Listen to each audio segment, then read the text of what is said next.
Ah, que bom que vocês vieram. Vamos iniciar. Hoje o tema é bem bacana. Meus cumprimentos aí. Eunice está em todas. Eu estou na Jeep, direto do Maranhão. Convidar para que vocês assistam todas as lives sobre o curso de Direito Processual Penal. São 41, então vou explicar o livro, vou explicar a potência do livro, em especial os tópicos que estão bastante curtos, tópicos didáticos, então nós colocamos 41 capítulos, não foi à toa, para o livro ficar mais enxuto em termos de acesso, e também as frases que são mais diretas, então vocês vão perceber que os parágrafos também são parágrafos mais curtos e parágrafos que têm um propósito didático. Isso para dar potência é muito legal, otimizar resultados e, em especial, tratar do processo penal sob um eixo que nenhum livro trata, que é o eixo da nulidade. Então nós colocamos a nulidade no centro e, a partir da verificação do que é incorreto, nós conseguimos deduzir todo o direito processual penal a partir da sua perspectiva correta. Então, vamos iniciar, né? Vocês aceitam um café? Quem não tiver o seu ainda, eu estou com o meu aqui. Tem que ser caprichado, né? Então, a xícara é grande, né? E aqui vamos começar. Hoje, pessoal, a nossa live vai tratar do capítulo 4. É um dos capítulos centrais do livro, porque ele dá início a uma sucessão de outros capítulos que cuidam da nulidade processual. Geralmente, quando a gente pega um curso de processo penal, o tópico nulidade é um tópico muito curto. Eu reputo assim muito equivocada a opção de deixar de lado a nulidade como se fosse algo que a gente não devesse saber. Ou mesmo na jurisprudência, a identificação da nulidade como se fosse uma temática menos importante, ou uma temática que complica o processo. Na verdade, a nulidade ela é tudo ao mesmo tempo, né? Você pode tanto enxergar a nulidade como um vício que representa um nada jurídico, como através dela você pode perceber todo o direito processual penal. E quando se tem o domínio da nulidade, você tem também o domínio dos conteúdos. Ou seja, é saber como saber a tecnologia aplicada e a técnica. E isso significa domínio. Então hoje nós vamos tratar da nulidade conforme as ciências da linguagem. Então eu estou aqui com o livro, Curso de Direito Processual Penal, em conformidade com a teoria do direito, e vamos dar ênfase nos aspectos metodológicos da linguagem, da definição da nulidade conforme 3 perspectivas, né, que você pode, às vezes, conceituar um tema de processo penal e discordar da outra pessoa que está tratando da mesma temática, do mesmo problema. E, na verdade, às vezes, a discordância é simplesmente aparente, não é uma discordância essencial. Isso porque nós temos concepções semântica, sintática e pragmática. Então trataremos hoje um pouco, explicaremos como se deve usar isso nos estudos e como se dá ênfase nesses assuntos. Falaremos da teoria do direito, os aspectos esclarecedores da teoria do direito para a nulidade. Então muitos problemas de processo penal, se enxergados à luz da teoria do direito, eles têm uma outra percepção, né, inclusive para quem for trabalhar no dia a dia forense. Então a petição inicial de um advogado que se esmera na teoria do direito, ele consegue identificar imprecisões na decisão recorrida, consegue refutar e demonstrar o equívoco, por exemplo, de um juiz de primeiro grau. Trataremos também da nulidade nos devidos planos jurídicos, plano da existência, plano da validade, plano da eficácia, e falaremos sobre os aspectos da nulidade enquanto categoria, da incidência, né? Muitas pessoas não têm noção do que seja incidência e do percurso que se forma no pensamento até a documentação no ato jurídico, e da estrutura da norma processual com o seu percurso descritivo, a relação de alguns termos, dando ênfase à importância de se convencionar no termo nulidade, de se convencionar os termos e demarcar bem os seus conceitos, para se evitar precisão. Porque se eu falo, por exemplo, prova para alguém e você não sabe que prova eu estou me referindo, isso é fonte de dificuldades, né, de interpretação e problemas também práticos na jurisprudência ou mesmo na hora de você resolver uma prova, ou peticionar, ou julgar, ou mesmo acusar alguém. Também falaremos da relação entre invalidade e nulidade, né? Então, essas questões, por exemplo, eu posso seguir aqui para explicar para vocês o eixo do sumário, mas no livro a gente tem um índice remissivo alfabético bem detalhado, então são várias páginas de índice, para vocês terem uma ideia. Nós temos aqui da página 943 até a página 1050, então mais ou menos 90 páginas de índice remissivo, tanto por artigos do código quanto por assunto. Então isso dá uma diferença, porque você pode optar por várias formas de estudo. Eu posso optar pela leitura do livro todo, eu recomendo muito isso. E o livro tem assim, uma suma dos vídeos, né? Então cada capítulo tem um vídeo, e esses vídeos eles propiciam acesso aos conteúdos. Então a pessoa vai lá, digita o número, tem acesso aos vídeos. Mas o livro, para quem desejar ler, ele tem a forma de você estudar por artigos do código. Então eu posso pegar um código de processo penal, anotado ou não, seguir alguns artigos e encontrar no livro que eu escrevi sobre o texto. E isso vai te dar também potência. Ou posso também encontrar os temas por assunto, né? Então, por exemplo, aqui na página 966, eu tenho várias formas de assuntos, né? Então, essa forma de descrever os assuntos, eu sentia muita falta nas obras que tinha contato, porque estudei por alguns autores que tratavam dessa maneira, né? E disse, poxa, isso aí dá uma outra configuração ao livro em termos de aprendizado, porque eu posso optar por estudos independentes, separados e autônomos de cada capítulo. Os capítulos, como eu falei, são capítulos curtos, mas dentro dos capítulos eu tenho também tópicos curtos, né? E isso também é algo bem interessante, porque a leitura não fica maçante nem fica cansativa. E, de outra maneira, o livro traz um aspecto estrutural, cujo eixo central de estudo é a nulidade, para abordar todos os assuntos. E aqui tem alguns conceitos que vocês geralmente não encontram, né, nas outras obras. Por exemplo, o de perinorma e o de endonorma. Na verdade, endonorma e perinorma.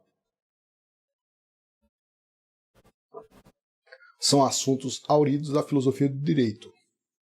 A endonorma seria a perspectiva do que é devido. E a perinorma do que é indevido. Naturalmente que você só consegue separar e distinguir o que é devido do que é indevido se você tiver a devida formação do que é uma noção que visa buscar o noema do que é devido, para depois inferir a noção noemática do que é indevido. Então, o devido e o indevido eles estão intrincados no direito. E nós conseguimos perceber o que é correto a partir da percepção do que é incorreto. Isso nós fazemos, inclusive, desde quando somos crianças, né? Quando a pessoa começa a se educar, você consegue compreender o que deve fazer a partir também do indicativo que não se deve fazer. Então, o estudo da nulidade ele é importante porque nós podemos identificar os trilhos a partir da verificação dos pontos obscuros ao lado do direito. E, em relação a isso, nós optamos pela verificação de uma relação de implicação entre o antecedente e o consequente. Então, poderia também dizer que a endonorma ela é capaz de identificar os critérios legais cuja perfeição indica uma incidência suficiente da norma. Então eu tenho norma legal. Se eu percebo alguma imperfeição, eu sigo para a disjunção que se forma na mente do intérprete para significar a incidência normativa. Então observem que essa forma de estruturar ela tem um propósito também de cercar o juízo de cautela para evitar arbitrariedades. Essa aqui é a noção principal, porque quando você sabe o que está fazendo em termos de direito, e saber o que está fazendo é muito importante nos dias de hoje, não interessa simplesmente aplicar o direito, mas você ter domínio das categorias e assim fazer incidir, é saber o que está fazendo, mas muito mais do que isso, saber descrever o que você pensou e o que você documentou. Sob esse aspecto, gente, o direito ele não deve produzir efeitos se não for documentado.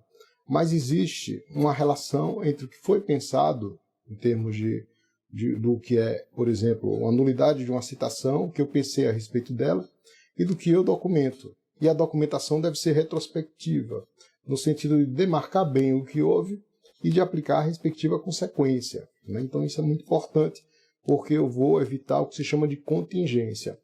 Aí vejam, nós descrevemos aí uma relação entre necessariedade e contingência, ou ainda o que é essencial e o que é acidental no direito. Então, o que é que nós queremos? Que as respostas, né, que a perinorma, que a resposta a partir do que é indevido, não seja arbitrária, né? Assim, o que tem sido hoje verificado no âmbito da jurisprudência é uma espécie de decisão arbitrária, né? Assim, a jurisprudência, às vezes, ela destoa, né? Em alguns aspectos, em algumas decisões, ela destoa do que está na Constituição e do que está na legislação. Isso é um problema para a gente, porque nós não conferimos ao direito a necessária previsibilidade. Então, colocamos a nulidade como eixo central e começamos definindo a nulidade. Primeiramente, para dizer que nós não temos um conceito único. Afinal de contas, o termo é extremamente plurívoco, ambíguo e vago. Então, preferimos dividir a nulidade em sentido semântico, sentido sintático e sentido pragmático. Aí vocês perguntam, Rosmar, o que é isso? Bom, o sentido semântico, né, como o nome indica, uma noção de valor ou de desvalor, nulidade seria um desvalor, poderia inclusive equiparar semântica a sentido, né, pode indicar que nulidade é aquela desconformidade que nós, a partir da sua verificação, indicamos isso é uma contrariedade ao ordenamento jurídico, isso é um valor negativo, né? Então, nulidade seria uma desconformidade, nulidade seria a percepção de uma subsunção equivocada, e com isso eu posso dizer, olha, o sentido aí é de que foi feito algo incorreto. Então, posso explicar dessa maneira, mas, sobretudo, lembrando que o eixo que nós vamos tratar, a nulidade, é um eixo normativo. Aí que alguns podem perguntar, só você tratou dessa maneira sobre um assunto de processo penal? Gente, os grandes autores são referidos assim por todos nós, como é o caso do Júlio Maia, na Argentina, do Franco Cordeiro, da Itália, falecido recentemente. Esses autores só tratam o direito pelo eixo normativo. Não fica no aspecto do que eu acho a respeito, sabe? Ele fica numa esfera de dizer, olha, nós não podemos compreender o direito se não for pela lente da norma. E qual o propósito de tudo isso? Evitar o arbítrio. Se nós ficarmos, cada um sustentando um ponto de vista sem um ponto de partida, ainda que esse ponto de partida deva ser um ponto convencional, um ponto de ajuste, o que Maurício Deodato chama de acordo linguístico, ainda que seja assim, nós não conseguimos construir conhecimento sustentável, porque cada um vai entender que o ponto de vista dele é melhor do que o outro. Então precisamos chegar em um acordo linguístico, e esse acordo é a Constituição, e esse acordo é uma lei constitucional. Então é a partir dele que se constrói, né, algum eixo. É isso que a gente pode denominar de uma dogmática sensível, uma dogmática cuidadosa para a construção dos conhecimentos. Quando nós construímos sem respeito a um ponto de partida, a ideia fica falsa, né? Fica em falso o seu raciocínio. Então essa é a primeira questão. Bacana? Lembrando aí para enviar um avião para os amigos, chama, diz, olha, tá tendo a live, lembra aí, é legal assistir ao vivo. A live também vai ficar salva no nosso IGTV e no nosso YouTube. Quem quiser se inscreva também lá no YouTube, tem outros vídeos bem legais, inclusive de aulas que ministrei. Então é bacana. Então voltando aqui para a nulidade, eu tenho primeiro esse pensamento normativo, norma é pensamento, a respeito de um ato que tem uma atipicidade, ou seja, uma desconformidade com o direito positivo, e a partir daí eu posso dizer, bom, temos uma inferência negativa, um desvalor, e esse é o sentido de nulidade. Mas a gente pode explicar por outra forma, e temos também a nulidade enquanto estrutura ou eixo sintático. Então, semântica é sentido, explicamos, e sintática ou sintaxe é estrutura. E a estrutura dá ênfase nas questões relativas ao procedimento e à competência. Então observem que a competência em matéria processual penal, em matéria jurídica em geral, ponto central, de onde jorra as regras jurídicas, de onde jorram as regras jurídicas, esses pontos eles são essenciais à competência, né? Então o juiz ser competente para conduzir o processo é essencial, é indispensável, né? E na mesma linha da competência está outros problemas afetos à jurisdição. Afinal, a competência seria a medida dessa jurisdição. Então o juiz não suspeito, o juiz imparcial, o juiz não impedido, todos aqueles elementos que estão situados na mesma linha de sancionamento no Código de Processo Penal, que está no artigo 564, inciso 1. A estrutura, então, sintática depende das relações, né, das chamadas interlocuções, eu posso chamar ainda articulações. Então existem funtores de implicação que dizem, olha, é condição necessária a aferição do DNA da norma. DNA aqui eu estou tomando, naturalmente, em um sentido metafórico, não é? Mas é de genética, é de gênese, é de início. Então, uma norma ela depende sempre de um programa. Isso aqui parece que é o que está faltando, porque não interessa se você tem uma opinião a respeito de algo. Você precisa fazer pelo menos um arrimo científico. E esse arrimo científico depende de condicionantes para o que é condicionado. E ser competente é condição necessária para a produção de uma norma jurídica individual e concreta. A norma jurídica individual e concreta se dá na incidência, quando você pensa a norma. O ato jurídico, ele é a descrição do que você incidiu no seu pensamento. Então, tudo precisa estar justificado. Desde o ponto de partida, que pode ser o direito positivo, passando pela norma jurídica que você forma na sua cabeça, até o momento em que você documenta como ato processual com todos os seus elementos previstos. Aí, gente, a gente dialoga com outros autores que tratam do tema, né? Esse diálogo é indispensável. E não dialogamos com o propósito de você simplesmente querer discordar, não é bem isso. Mas tentar aproximar pontos de contato e verificar as coincidências. E é interessante que os autores que usam outras terminologias e que tratam do tema com maior rigor, ele tem a mesma estrutura. Ou seja, a estrutura em que pode perceber um ato sobre 3 níveis. Então eu tenho um nível, por exemplo, plano da existência, plano da validade ou plano da eficácia, ou outros autores que trabalham apenas com 2 níveis, plano da validade e plano da eficácia, ou ainda plano da existência e plano da validade. Depende muito do autor e nós vamos nos arrimar. Se for alguém mais rigoroso em termos normativos, ele vai evitar a eficácia e vai dar ênfase à existência e à validade. Porque diz, olha, a eficácia já é um problema da sociologia. Então depende muito do eixo que você vai situar. Mas nós conseguimos relacionar o problema normativo com esses 3 planos. E podemos dizer o seguinte, olha, nulidade, em termos estruturais, em termos de estrutura, nulidade pode ser dividida em 2, para fins processuais, né? 2 eixos, né? 2 planos. Eu tenho nulidade fato e nulidade consequência. A nulidade fato, ela diz respeito a um vício, a um defeito, né? Aí alguns até invertem os termos, esse é o problema. Alguns chamam o vício de invalidade e nulidade a sanção. E essa é uma questão complicada para você ficar dialogando com a jurisprudência que não tem o uso dos termos de maneira uniforme. Então propomos, de maneira bem humilde, a gente propõe uma convenção, a gente propõe que a gente combine o sentido desses termos e demarque bem para evitar equívocos interpretativos. Né? Então vamos tentar chegar a um acordo? Ótimo. Então a nulidade fato ela estaria entre os planos da existência e da validade. Né? Para citar nosso professor Marcos Bernardes de Mello. Aliás, a gente cita o professor Marcos Bernardes de Mello em vários trechos do livro, né, e reconhece como um dos maiores juristas, né, do nosso país, que muito contribuiu para a teoria do direito. Então, a nulidade fato ela estaria situada entre o plano da existência e o plano da validade. E a nulidade consequência, que seria a invalidação, ela suprime também os efeitos. É por isso que dizemos, olha, não tem nada mais perfeito do que aquele jargão jurisprudencial que diz torna sem efeito o ato. É exatamente isso. Um ato no processo não nasce sem efeito. Todo ato absurdo em um processo criminal, ele vai produzir efeitos. Se chegar um juiz para decretar a tua prisão de maneira arbitrária, vai ser possível que alguém cumpra essa decisão arbitrária e estúpida. Ou seja, é necessário que um outro órgão, ou que o mesmo órgão, faça o controle e diga, olha, aquela decisão não foi uma decisão adequada. Põe um fim àqueles efeitos, torna-os sem efeitos.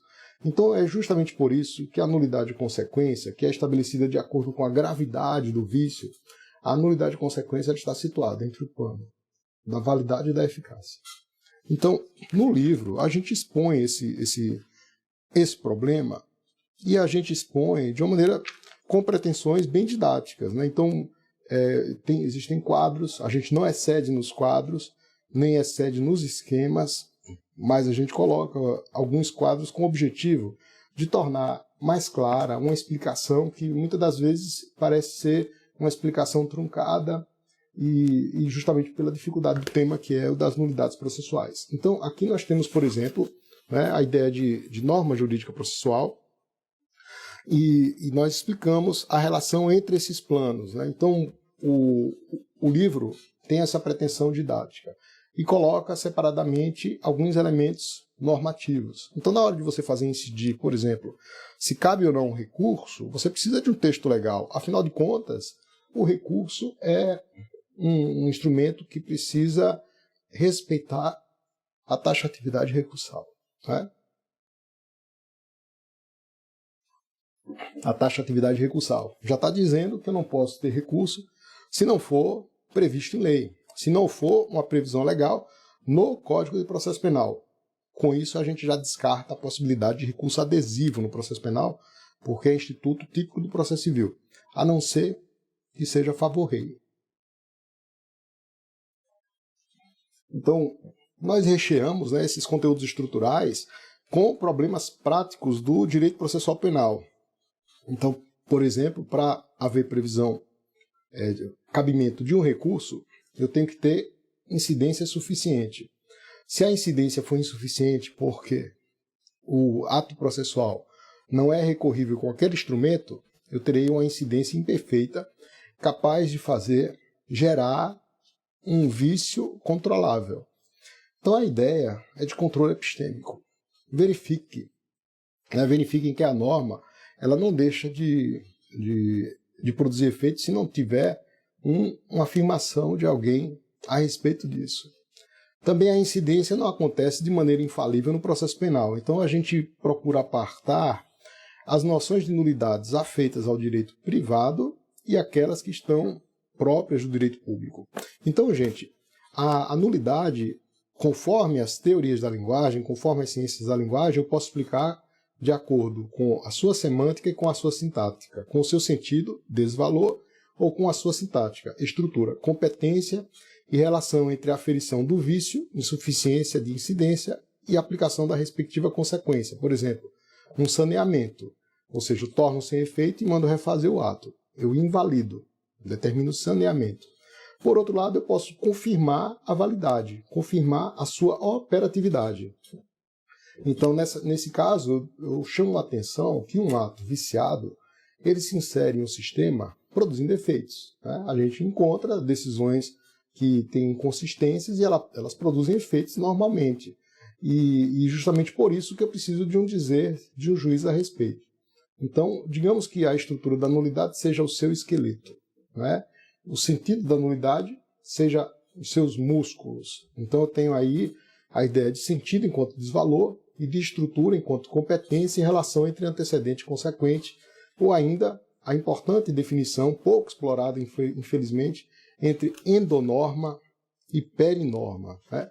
Os seus aspectos noético e noemático. O noético é mais imediato, eu verifico o que é lícito. O noemático é o que é indevido.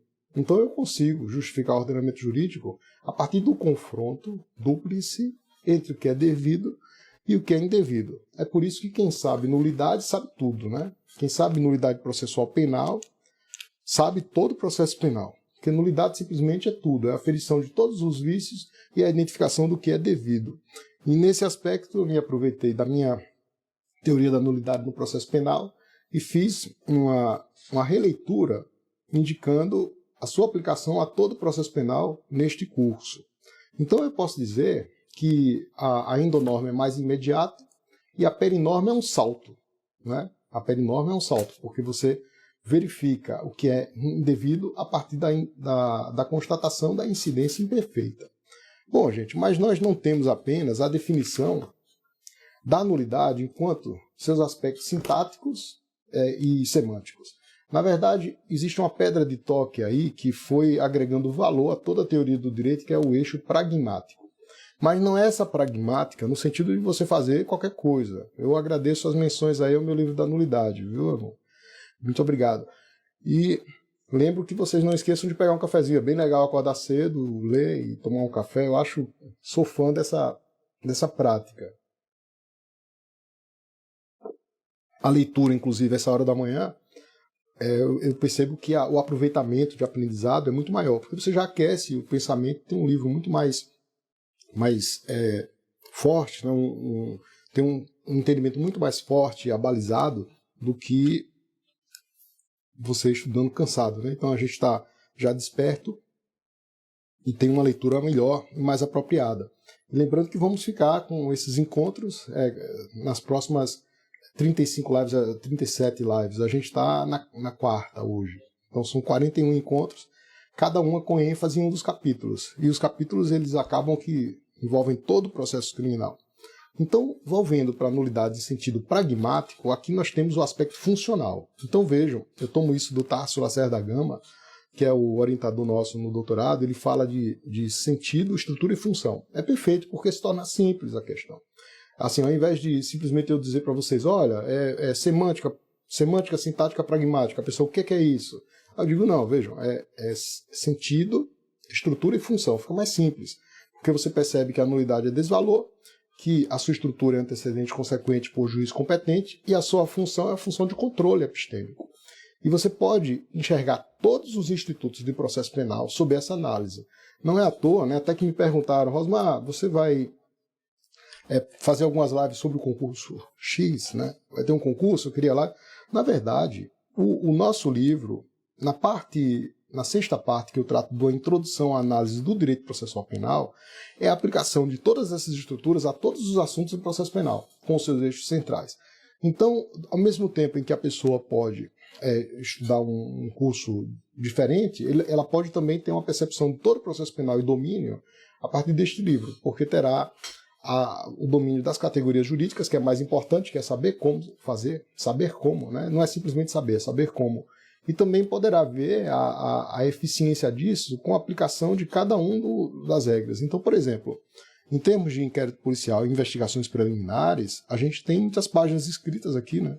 Se eu for para o sumário, eu posso identificar esse problema e posso relacionar a investigação preliminar ao eixo da nulidade. Dessa maneira, entender tanto do lado noético como do lado noemático, né? O aspecto da endonorma e o aspecto da perinorma, respectivamente. Então, por exemplo, a partir do capítulo 24 até o capítulo 41, são os estudos tradicionais de processo criminal.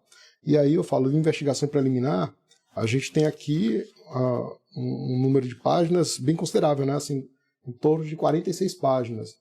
Não é algo gigantesco, é algo que você consegue ler, porque as letras são grandes, etc. Então dá para ter um domínio, né? Então, sobre prova penal também o estudo tem muita coisa bacana, e você pode associar o eixo da nulidade a essas questões. Lembrando que, a nosso ver, né, friso novamente, não faz sentido se evitar o estudo da nulidade, porque é justamente isso que vai facilitar o acesso aos demais conteúdos. Então, voltando para a questão pragmática, o que seria nulidade? Bom, nulidade seria a providência de controle, né? Alguns dizem, nulidade é garantia. Mas não ela própria é a garantia. Ela é o instrumento por meio do qual se expressa uma garantia, que é o controle a respeito da rigidez dos atos processuais penais. Essa é uma questão assim que amplia a percepção. Então você vai ter nulidade enquanto sentido, você vai ter nulidade enquanto estrutura, e você vai perceber que a nulidade deve cumprir um propósito. Então toda vez que o Instituto não estiver cumprindo esse propósito, é porque a gente tem uma anomalia, a gente tem uma patologia no sistema. E aqui a gente vai tecer algumas críticas, e com todo respeito aos tribunais e à jurisprudência do nosso país, no sentido de que a nulidade tem desempenhado uma função de controle muito parca, uma função de controle baixa. Eu diria que é uma baixa incidência do Instituto nos tribunais. No sentido do tribunal sempre encontrar um argumento para validar o ato viciado. E nós achamos que a nulidade ela tem um propósito muito importante, né, um fito importantíssimo, que é um fito pedagógico, né, para dizer, olha juiz, olha promotor, atores processuais, vocês têm um dever de cumprir o que foi ajustado na Constituição da República. Vocês têm um dever de cumprir o que foi ajustado no Código de Processo Penal. Então ali existe um aspecto de relato aos atores judiciais que eles não podem se furtar. Então toda vez que um tribunal não cumpre o que está dito na Constituição, na lei, acaba que isso alimenta um déficit de imperatividade normativa. Imperatividade. Estou usando a terminologia de Técio Sampaio Ferraz Júnior, autor fantástico. Então, o déficit de imperatividade é justamente pela verificação de decisões discrepantes, isto é, ela se dá no aspecto do cometimento, tanto no nível abstrato quanto no nível concreto. Então, se no nível concreto um tribunal decide de uma forma e outro de outra, o que é que se imagina sobre a norma? É que ela não tem imperatividade, né? E isso acaba incentivando alguns juízes a não cumprirem as decisões judiciais. Isso nós identificamos no processo Lava Jato, né, com todo respeito aos órgãos, mas foi muito comum naquele processo o uso de instrumentos que não estavam encampados no ordenamento jurídico, ao ponto do TRF4 ter dito em uma providência disciplinar que naquele processo não seriam aplicáveis as regras do direito comum. Ora, se não era aplicado aquele processo as regras do direito comum, que regras eram aplicáveis àquele processo da Lava Jato?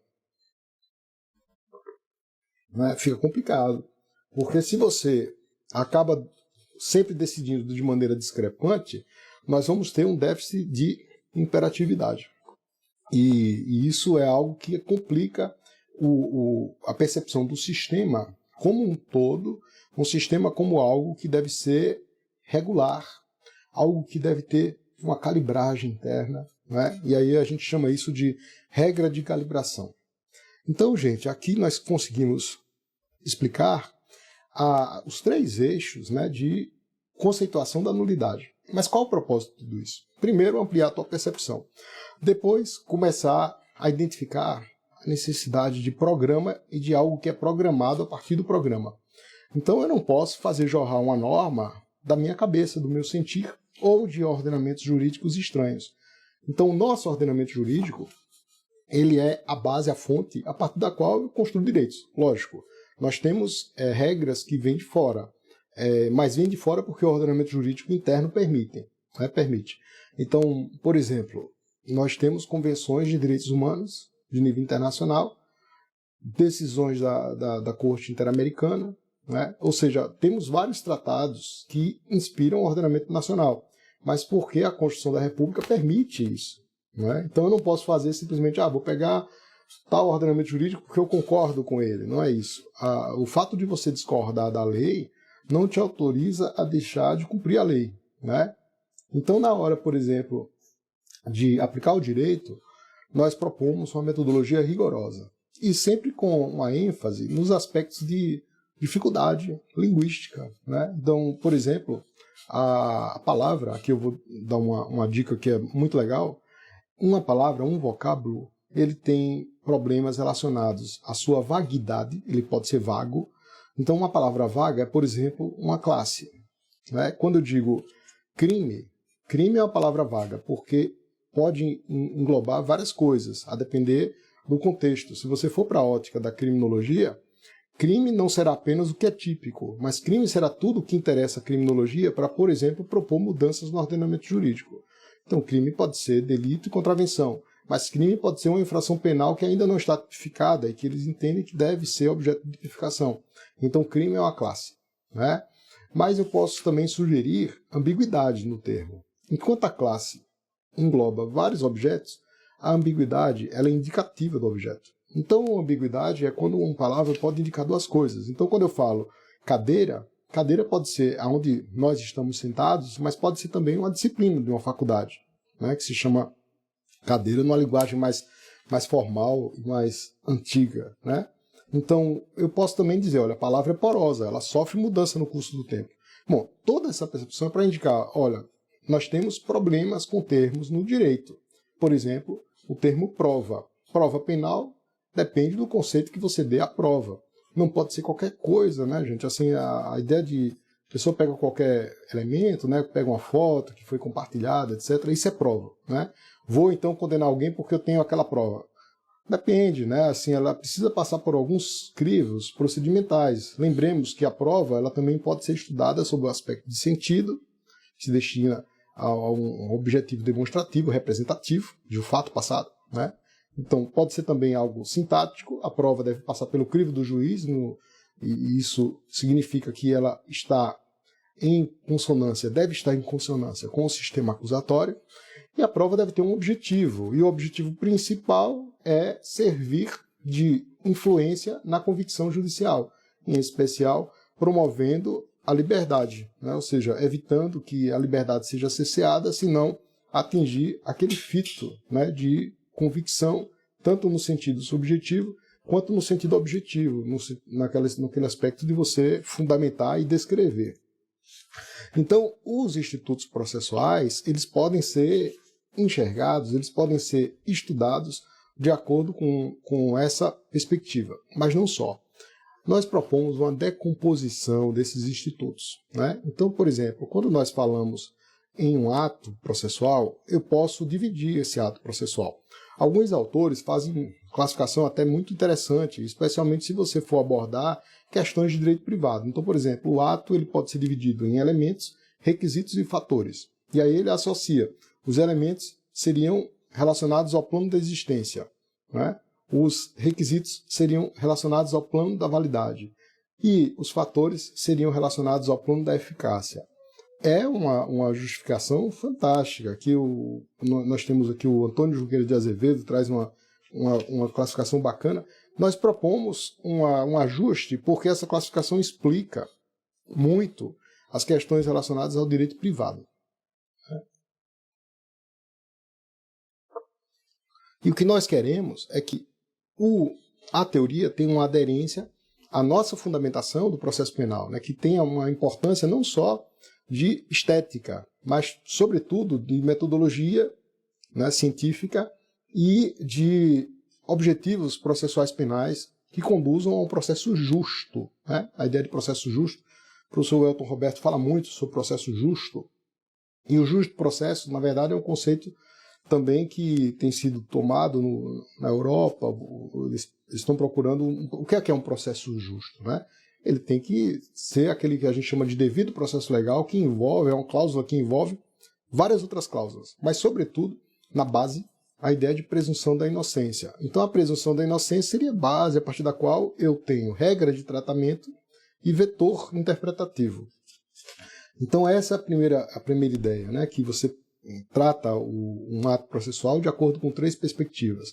Mas para o processo penal, por exemplo, eu posso usar simplesmente elementos, né? E para a nulidade a gente faz uso desses elementos e classifica os elementos em elementos estruturais, elementos essenciais e elementos acidentais. Mas damos ênfase, na linha do professor Marcos Bernardes de Mello, à importância do ato volitivo e de seu conteúdo. A questão é de ponto de vista, mas ela é indispensável para que você justifique a sua decisão. E isso amplia, né? É como se você enxergasse os atos processuais como lupa, né? Então é o eixo normativo que se dá no pensamento e o eixo documentativo, né? Você documenta o ato em forma de, por exemplo, uma sentença, de um despacho, de uma decisão. A documentação, então, é indispensável para fins de controle.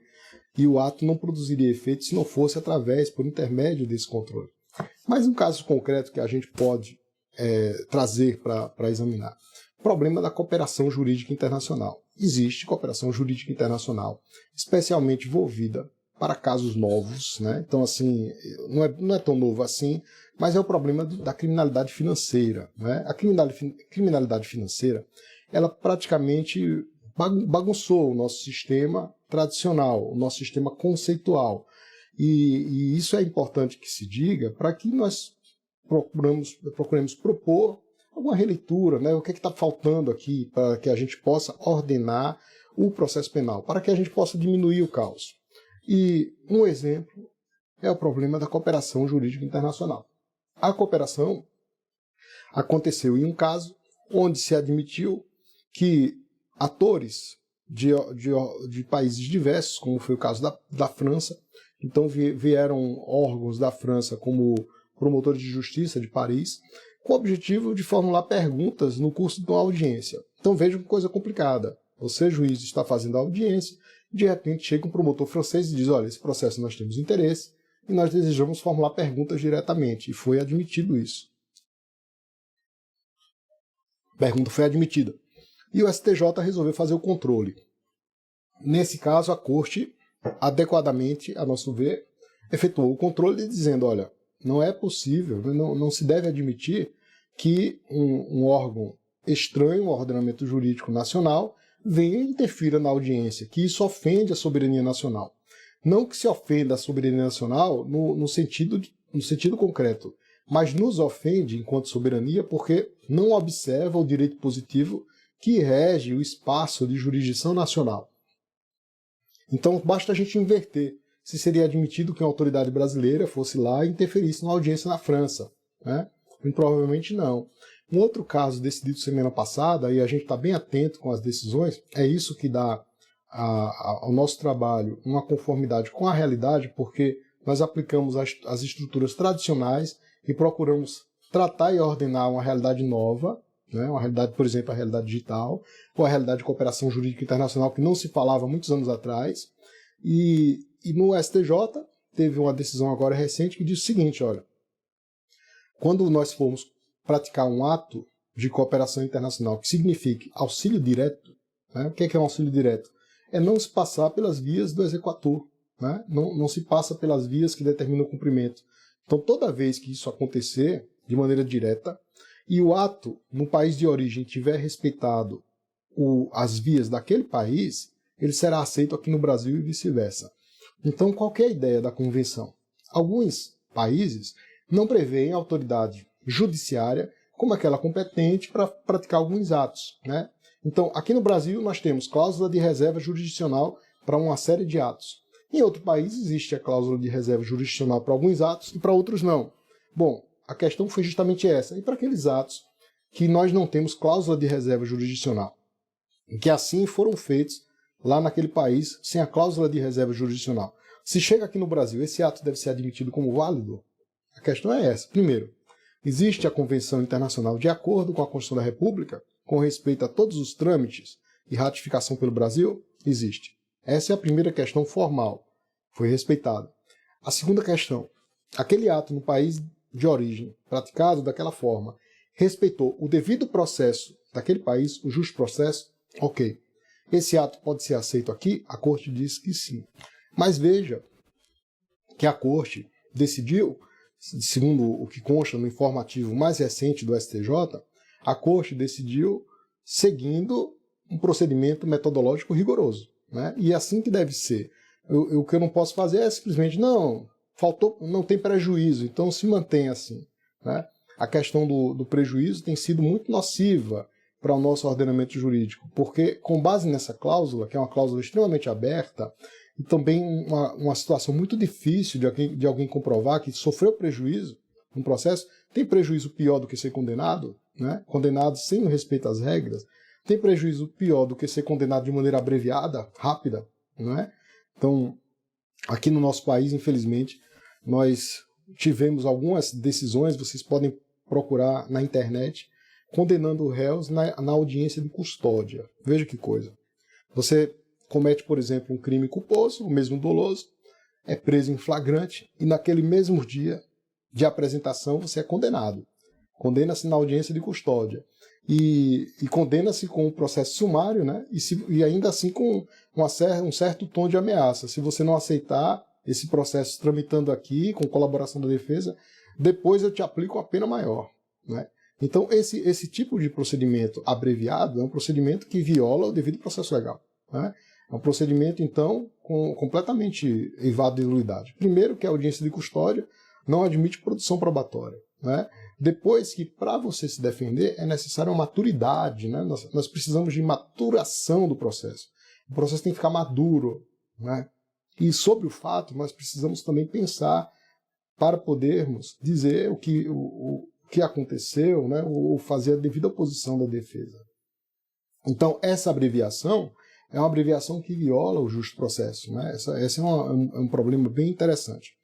Então, volvendo para essas questões de ordem prática, o que nós podemos dizer é o seguinte: toda vez que nós desrespeitamos as formas, né, capituladas nos dispositivos legais, nós ensejamos uma atipia, nós ensejamos um descumprimento da fato-espécie. Isso deve deflagrar uma providência de controle, cujo órgão central, normativo, é o juiz. Esse é o órgão autêntico, né? E com a providência de controle, ele passa pelo filtro do pensamento, tudo que ele identificou ali. Aquele pensamento é a norma. E depois ele vai descrever essa norma em termos de elementos, identificando o que fez em um papel, né? Em uma decisão ou em uma sentença. A gente geralmente fala norma, mas a questão é muito mais de normas, né? A gente tem um leque de normas para aplicar, né? E essa ideia de leque de normas ela é simplificada com o objetivo de entendermos, né? Então, a ideia de controle ela é uma ideia sucessiva e que depende de uma genética. Aí, gente, essa questão de estudo, né? Eu sempre estou falando alguns aspectos do estudo. É interessante que leia o texto e também saia riscando, grifando, né? Até discordando, né? Então, isso aqui eu não concordo com o Osmar, deixa eu riscar aqui, né? Ou então, esse ponto aqui, esse ponto não ficou muito claro, deixa eu marcar, né? Isso auxilia demais o pensamento. Se você pegar livros que eu leio, eu risco todo o livro, né? Aí coloco pro autor. Aqui você se contradisse, né? Dentro da minha ideia. Ou então mais na frente.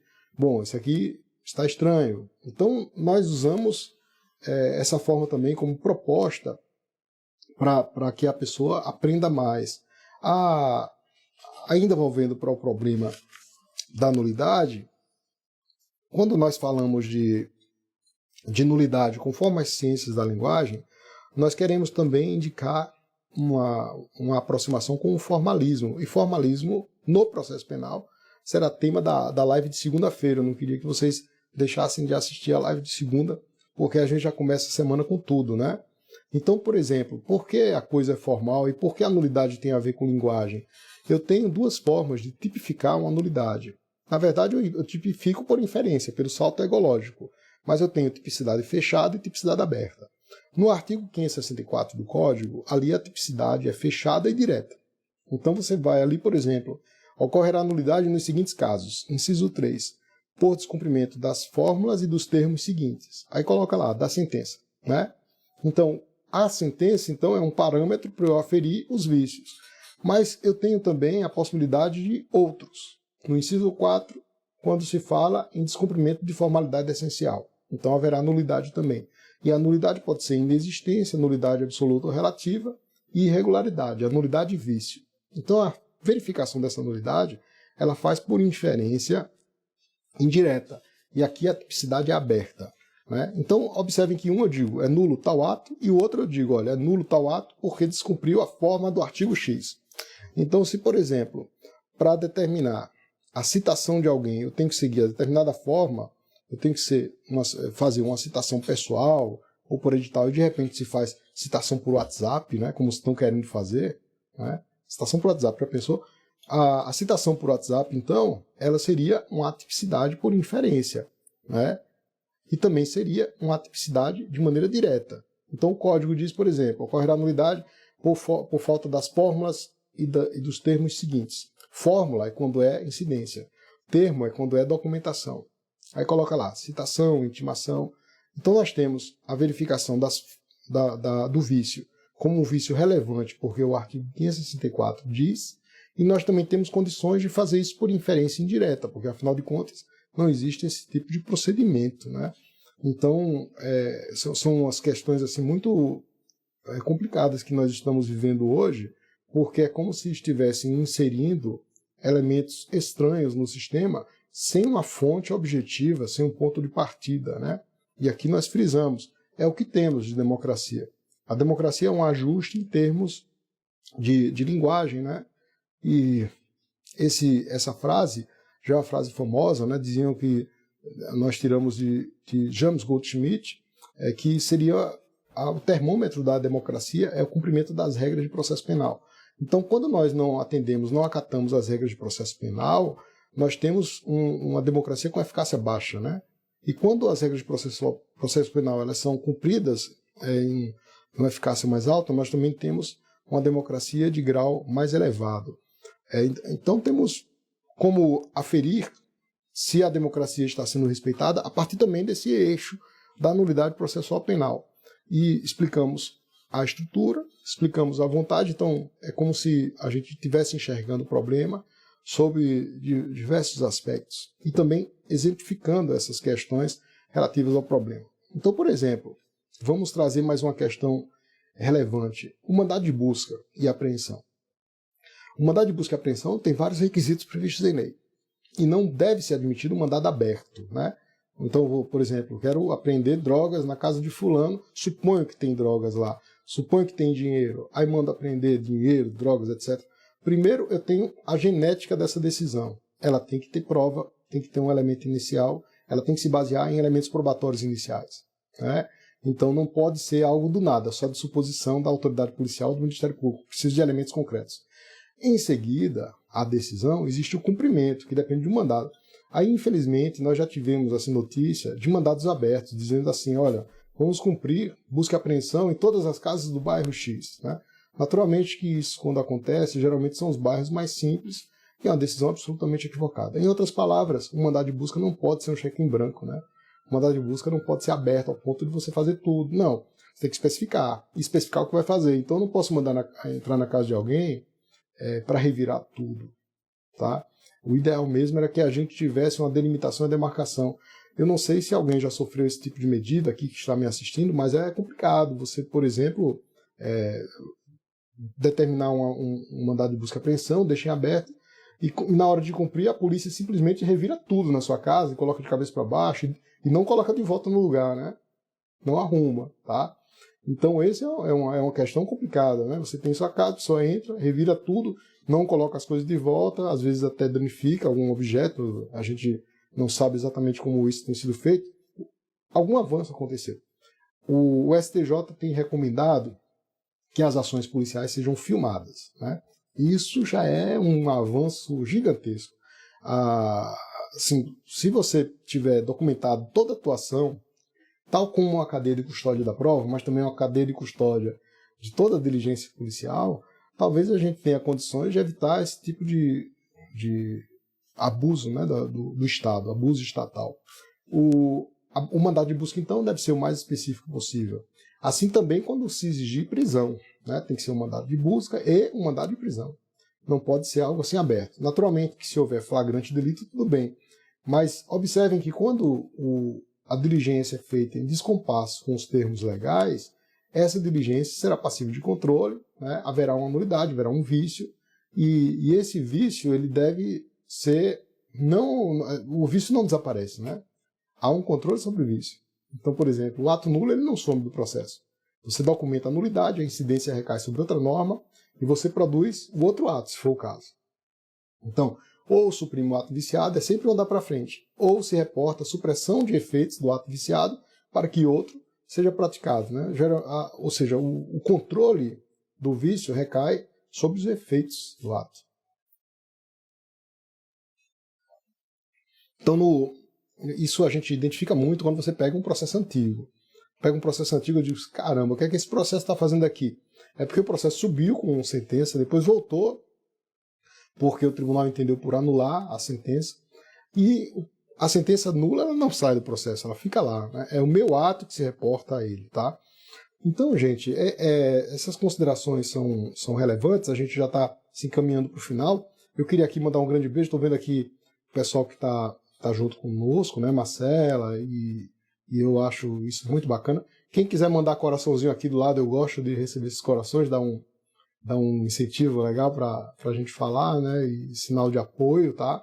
E lembrando que o trabalho está bem legal, vocês vão me acompanhar. Tem a vantagem de quem tem um livro poder estudar pelo livro e comigo aqui. E no livro ainda você tem acesso a videoaulas, né? Então é uma forma de dar potência aos seus estudos. Aqui tem amigos antigos também, Joãozinho, né, Sampaio. Eunice, obrigado pela presença. E vamos em frente. Segunda-feira eu vou estar junto. Desejo um excelente fim de semana. Então, na segunda, nós estaremos também aqui falando sobre formalismo no processo penal. É bem legal e quando a gente tem esse domínio, nós percebemos que é só ir substituindo os conteúdos, né? Se, por exemplo, chegar um novo Código de Processo Penal, você não vai deixar de saber processo penal. Veja só o novo código, você insere os conteúdos e o eixo é o mesmo, né? Então, é essa a ideia que às vezes a gente precisa ter. Então, eu vi agora que saiu derrubada dos vetos. Eu até publiquei alguns vídeos sobre a derrubada dos vetos à lei anticrime. Aí muita gente desesperada, não, vamos publicar um caderno, né, sobre... É desnecessário, assim, se você perceber, a essência continua a mesma, e eu consigo inserir esses conteúdos e dar, como se fosse assim, quase que no liquidificador, o resultado a respeito do que se deve interpretar em termos de direito processual penal.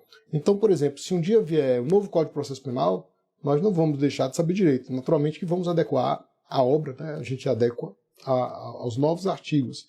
Mas é como se a essência ela fosse a mesma. E o objetivo é justamente limitar a contingência, né? Limitar a contingência, limitar os espaços de dúvida. Então, no eixo natural, eu tenho necessariedade e contingência. Quanto mais dúvida você tiver, menos direito você está fazendo. Agora, quando a gente dá o direito à sua finalidade de previsão, aí é perfeito, tá? Então, obrigado, um abração, um beijo, e a gente se encontra aí. Qualquer coisa, manda uma mensagem no direct, e me pergunta, eu respondo todos os directs, eu faço esse controle, ainda que demore, mas eu checo, tá? Leio, sou eu mesmo que faço. Inclusive, os posts aí, alguns me ajudam, mas quando vocês identificarem algum erro, esse erro é devido porque eu mesmo faço e a gente não é tão especialista assim na hora de fazer um conteúdo digital, tá? Abração, até a próxima. Tchau, tchau. Obrigado, gente.